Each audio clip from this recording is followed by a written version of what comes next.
नमस्कार मित्रांनो, स्वागत आहे माझ्या ALD चॅनलमध्ये।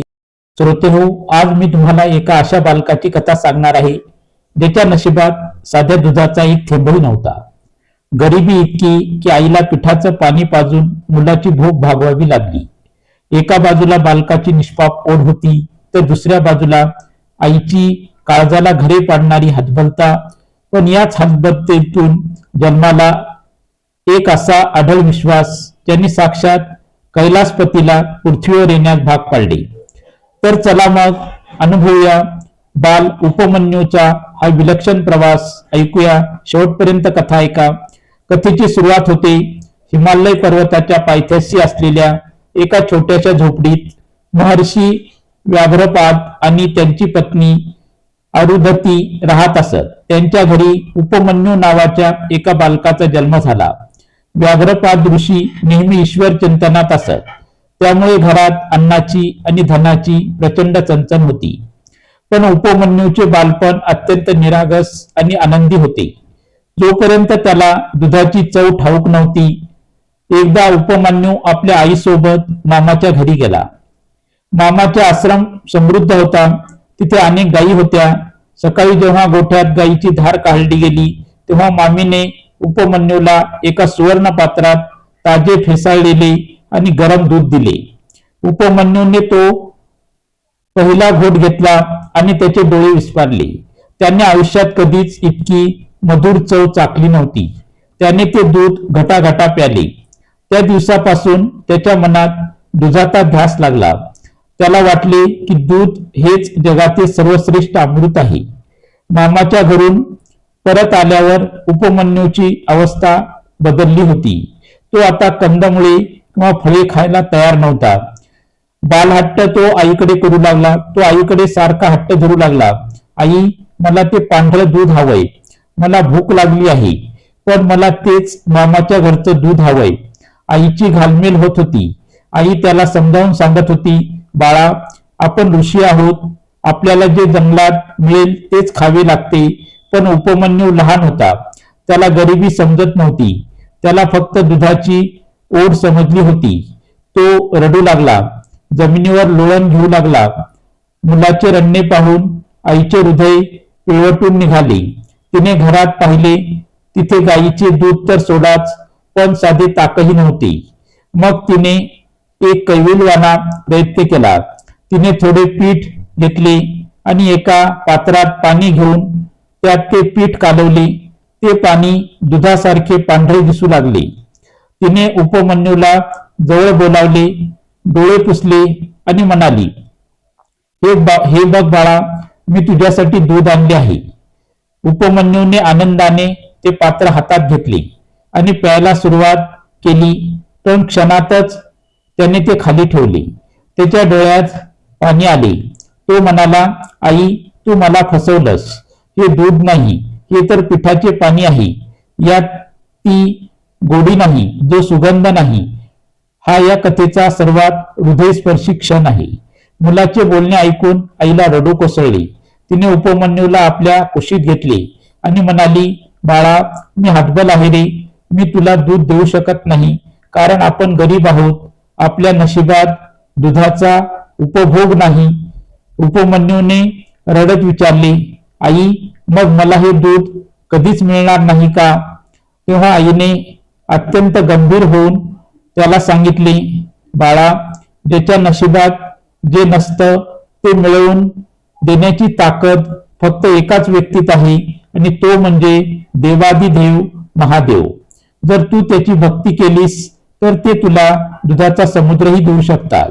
आईचे हे शब्द उपमन्यूच्या मनावर कायमचे कोरले गेले। एका लहान मुलाने आपल्या गरिबीवर मात करण्यासाठी प्रत्यक्ष ईश्वराकडे जाण्याचा निर्णय घेतला। आईचे शब्द ऐकल्यानंतर 5-6 वर्षाच्या उपमन्यूच्या मनात एकच विचार चक्रावत होता, महादेव। त्याने ठरवले की आता आईकडे दूध मागून तिला त्रास द्यायचा नाही, तर थेट जगाच्या पित्याकडे जायचे। पहाटची वेळ होती। आई गाढ झोपेत असताना हा बालक अनवाणी पायाने हिमालयाच्या उंच शिखराकडे निघाला। वाटेत हिंस्र पशु होते, बोचणारी थंडी होती, पण उपमन्यूच्या मनात फक्त आईने सांगितलेला तो क्षीरसागर आणि महादेवाचे रूप होते. एक निर्जन शांत ठिकाणी उपमन्यू थांबला. तिथे त्याने गंगेचे पवित्र मातीपासून एक छोटेसे पार्थिव शिवलिंग तयार केले. पूजा विधी त्याच्याकडे अर्पण करायला दूध नव्हते, फुले नव्हती की सुगंधी अगरबत्ती नव्हती. त्याने जंगलातील पाला पाचोळा आणि साधे पाणी वाहून शिवाची पूजा सुरू केली. मंत्राचा जप त्याने आपल्या आईकडून ऐकलेला होता. ओम नमः शिवाय, ओम नमः शिवाय हा पंचाक्षरी मंत्र जपायला सुरुवात केली. त्याचे चित्त इतके एकाग्र होते की त्याला स्वतःच्या शरीराचेही भान उरले नाही.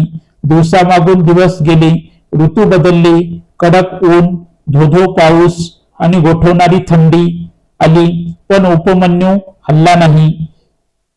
त्यांनी अन्नत्याग केला.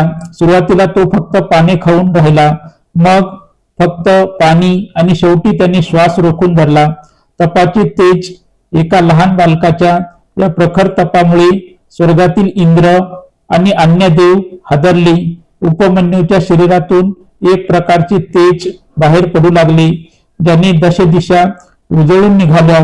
देवांना वाटले की हा बालक इंद्राचे पद मागण्यासाठी हे तप करत असावा. भगवान शंकर प्रसन्न झाले होते, पण त्यांना जगाला उपमन्यूची अढळ भक्ती दाखवून द्यायची होती. म्हणून त्यांनी स्वतः इंद्राचे रूप घेतले आणि ऐरावतावर बसून उपमन्यू समोर प्रगट झाले. इंद्र शिव म्हणाले, बाळा, मी देवाचा राजा इंद्र आहे. तुझ्या तपावर प्रसन्न आहे. मग तुला काय हवे? मी तुला स्वर्गाचे सुख देईन, अमृत देईन. उपमन्यूचे उत्तर. उपमन्यूने डोळे उघडले आणि शांतपणे म्हणाला, मला स्वर्ग नको, मला फक्त महादेव हवे. तेव्हा इंद्र मुद्दाम महादेवाची निंदा करू लागले. अरे, त्या स्मशानात राहणाऱ्या, अंगाला राख फासणाऱ्या शंकराची पूजा काय करतोस? तो तुला काय देणार? त्यापेक्षा माझी भक्ती कर. महादेवाची निंदा ऐकताच उपमन्यूचे डोळे रागाने लाल झाले. त्याने आपले कान बंद केले. उपमन्यू गरजला, माझ्या शिवाची निंदा करणाऱ्याशी मी बोलणार नाही. जर तू इथून गेला नाहीस तर मी आत्ताच्या आत्ता या शिवलिंगासमोर माझे प्राण अर्पण करीन, पण शिवनिंदा ऐकणार नाही. साक्षात महादेवाने दर्शन दिले. उपमन्यूने अग्नी प्रज्वलित करून त्यात उडी घेण्याचा प्रयत्न केला. त्या क्षणी इंद्राचे रूप अदृश्य झाले. साक्षात भगवान शंकर आणि माता पार्वती तेथे प्रगट झाली. महादेवाने उपमन्यूला आपल्या हाताने वर उचलले. महादेवाच्या स्पर्शाने उपमन्यूचा सर्व थकवा आणि भूक क्षणात पळाली. देवाने त्याला विचारले, बाळा, तुझ्या मातेने तुला दूध मागण्यासाठी पाठवले होते ना? मग तू काय मागतोस? उपमन्यूने डोळे उघडले तेव्हा समोर इंद्राऐवजी साक्षात चंद्रमौळी, भगवान शंकर आणि माता पार्वती उभे होते. महादेवाच्या मस्तकावरील चंद्राचा शीतल प्रकाश आणि माता पार्वतीचे वात्सल्यपूर्ण रूप पाहून उपमन्यूचे भान हरपले. ज्या दुधासाठी त्याने हे सर्व केले होते, तो आता ते दूधच विसरून गेला. भगवंताच्या रूपाने त्याला जगातील सर्वात मोठे सुख मिळाले होते. भगवान शंकर हसले आणि उपमन्यूला जवळ घेत म्हणाले, बाळा, तुझ्या अढळ निष्ठेने मी प्रसन्न आहे. तू केवळ दुधासाठी एवढे मोठे कष्ट सोसलेस. तू माझा निंदा करणाऱ्या इंद्राचा, माझ्याच रूपाचा त्याग केलास. हे पाहून मला खूप आनंद झाला. आजपासून मी तुझा पिता आणि माता पार्वती तुझी माता आहे. उपमन्यू गदगद झाला. ज्या मुलाला घरी साधे दूध मिळत नव्हते, त्याला आता प्रत्यक्ष जगाच्या नियंत्याने आपले मानले होते. महादेवानी आपल्या त्रिशूळाने जमिनीवर प्रहार केला. अचानक तेथून पांढऱ्या शुभ्र, सुगंधी आणि गोड दुधांच्या धारा वाहू लागल्या. बघता बघता तिथे एक प्रचंड मोठा क्षीरसागर, दुधाचा समुद्र तयार झाला. वरदान महादेव म्हणाले, उपमन्यू, तुला थोडे दूध हवे होते ना, हे घे. हा पूर्ण दुधाचा समुद्रच आता तुझा आहे. तू, तुझी माता आणि तुझे सर्व वंशज या दुधाचा उपभोग घेतील. तुम्हाला कधीही कशाचीही कमतरता भासणार नाही. विविध रस, केवळ दूधच नाही तर दही, तूप आणि विविध मधुर रसांचे सागर तिथे निर्माण झाले. उपमन्यूची भक्ती केवळ स्वार्थासाठी नव्हती, ती निस्वार्थ झाली होती. हे पाहून महादेवांनी त्याला अजून मोठी भेट दिली, अमरत्व. त्याने उपमन्यूला चिरंजीवी अमर होण्याचा आशीर्वाद दिला. तो युगानुयुगे बालकच राहील आणि शिवाची सेवा करेल असे सांगितले. गणाधिपती महादेवांनी उपमन्यूला आपल्या गणाचा अधिपती बनवले. त्याला सर्व वेदांचे आणि शास्त्रांचे ज्ञान प्राप्त झाले. जो उपमन्यू कालपर्यंत एक गरीब ऋषिकुमार होता, तो आता देवाच्या पंक्तीत जाऊन बसला. उपमन्यू आपल्या दिव्य शक्तीने पुन्हा आईकडे परतला. आईने जेव्हा आपल्या मुलाला दिव्य रूपात पाहिले आणि घरासमोर दुधाचा समुद्र वाहताना पाहिला, तेव्हा तिच्या डोळ्यातून आनंद अश्रू वाहू लागले. तात्पर्य, आईची हतबलता आणि कृतज्ञतेत बदलली होती. तिने मुलाला शिकवले होते की शिवाकडे जा, आणि मुलाने ते साध्य करून दाखवले. कथेचा संदेश, ही कथा आपल्याला सांगते की संकटे कितीही मोठी असली आणि आपण कितीही हतबल असलो तरी श्रद्धा ही अशी गोष्ट आहे जी अशक्य गोष्टीला शक्य करते. उपमन्यूने पिठाच्या पाण्याला दूध मानले नाही. त्याने सत्य शोधले आणि सत्यासाठी, शिवासाठी स्वतःला झोकून दिले. म्हणूनच त्याला केवळ दूध मिळाले नाही तर दुधाचा दाता महादेव स्वतः मिळाले. उपमन्यूची ही कथा केवळ एका मुलाची आणि दुधाची गोष्ट नाही, तर ती मानवी इच्छाशक्ती आणि ईश्वरनिष्ठा यांचा आढळ पुरावा आहे. या कथेचा समारोप करताना आपण 3 मुख्य प्रेरणा घेऊ शकतो. संकटात हतबल होऊ नका, मार्ग शोधा.